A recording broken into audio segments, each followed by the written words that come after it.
దారి చూపిన నక్షత్రం పడమట దిశగా ప్రయాణం చేయుచున్నది. అవును, మనం ఆ దిక్కుగా బయలుదేరుదాం.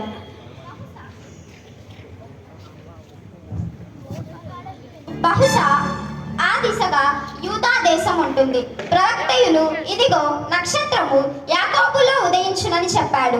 ఆ దేశంలోనే యాకోబు సంతానమైన ఇశ్రాయేలు ప్రజలు నివసించారు. అవును సోదరులారా, అక్కడ యెరూషలేం అనే యెహోవా దేవుని ఆలయం ఉన్నదని నేను చరిత్ర గ్రంథాల్లో చదివాను.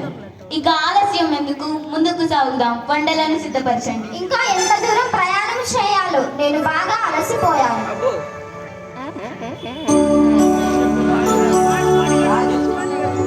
లాజు లాజు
ఎవరక్కడ?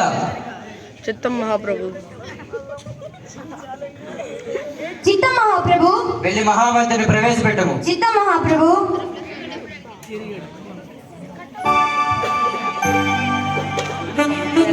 ఈ రోజు మహారాజులకు జయము జయము.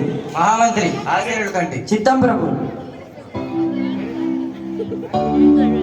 మహామంత్రి, మన పాలనలో ప్రజలందరూ క్షేమంగా సుఖంగా ఉన్నారు కదా? చిత్తం ప్రభు. యూదమత ప్రజలందరూ తమ పాలనలో క్షేమంగానే ఉన్నారు. అట్లయినచో వారి క్షేమమే మా క్షేమము. చిత్తం ప్రభు. జయము జయము మహాప్రభు, జయము జయము. తమరి దర్శనం కొరకు తూర్పు దేశం నుండి ఎవరో ముగ్గురు జ్ఞానులు వచ్చారు. తూర్పు దేశం జ్ఞానుల ప్రవేశపెట్టము. చిత్తం మహాప్రభు.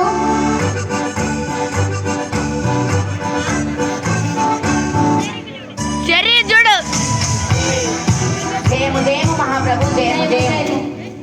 జ్ఞానులారా ఆశీర్వడు కండి.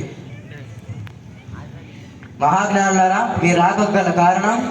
మహారాజా, యూదల రాజుగా పుట్టిన వాడెక్కడున్నాడు? తూర్పు దిక్కున మేము ఆయన నక్షత్రము చూసి ఆయన పూజింపవచ్చితిమి. యూదుల రాజుగా పుట్టినవాడు సామాన్యుడు కాదు, ఆయన సర్వలోకమునకు రాజు. మేము ఆయన నక్షత్రము చూసి బయలుదేరి వచ్చాము. అవునా? యోధుడు రాజుగా నేనుండగా మరి ఒక రాజు జన్మించడియా? మరి అతడు లోకమంతటా ఏలిన మహామంత్రి. ఆజ్ఞ ప్రభు. వెంటనే వెళ్ళి ఆస్థాన పండితులను ప్రవేశపెట్టము. చిత్తం ప్రభు. జ్ఞానులారా, మీ రాక మాకెంతో మేలు. మీరు వెళ్ళి ఆ శిశువు గురించి సమాచారాన్ని తెలుసుకొని నాకు తెలపండి. నేను కూడా అక్కడికి వచ్చి ఆయనను పూజించినట్లు నాకు వర్తమానం తెండి. చిత్తం మహాప్రభు. అవునరా.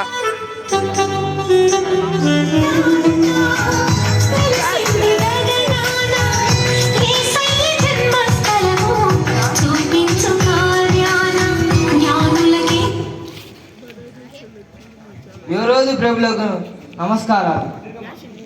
శాస్త్రి గారు, ఆ రోజు గురించి పురాణ పుస్తకాలలో ఏమైనా ఉన్నదో చూసి తెలుపుము. ప్రభు.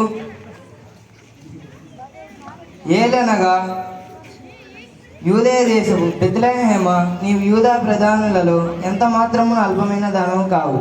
ఇజ్రాయేలును నా ప్రజలను పరిపాలించు అధిపతి నీలో నుండి వచ్చును అని ప్రవక్త ప్రవచించాడు. శాస్త్రి గారు, ఇక మీరు దయచేయండి. చిత్తం ప్రభు. మహామంత్రి ప్రభు. ఏమిటి ఈ వార్త? నేనుండగా మరి ఒక రాజు జన్మించుటయా? ఇది అసంభవం. ఈ వార్త వినలేకపోతున్నా. ఇది నిజమైనచో శాంతం వహించండి మహాప్రభు. మీరుగాక మరొక రాజు పుట్టుట అది ఎప్పటికీ జరగనివ్వను. ఒకవేళ అది జరిగినచో మహామంత్రి ప్రభు చాలించు నీ మాటలు. వెంటనే వెళ్ళి ఆ శిశువు గురించి సమాచారాన్ని తెలుసుకొని రా. చిత్తం ప్రభు, అలాగే వెళ్ళి వచ్చేదము. ఏమిటి ఈ వైపరీత్యం? నేనుండగా మరి ఒక రాజు జన్మించుటయా? ఈ జ్ఞానులకు ఏమైనా పిచ్చి పట్టినదా? ఈ యూద మత సామ్రాజ్యం అంతా ఆ రాజు కీర్తిసే ప్రకాశించబడుటయా? ఈ యూద మత సామ్రాజ్యానికి అపకీర్తి.